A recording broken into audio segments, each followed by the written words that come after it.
This is how to factory reset, hard reset the Samsung Galaxy J3 Orbit.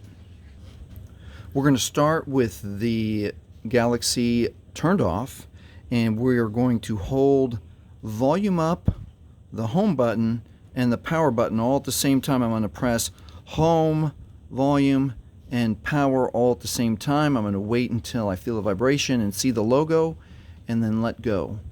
And it's just a few seconds. It'll bring up the Android recovery menu.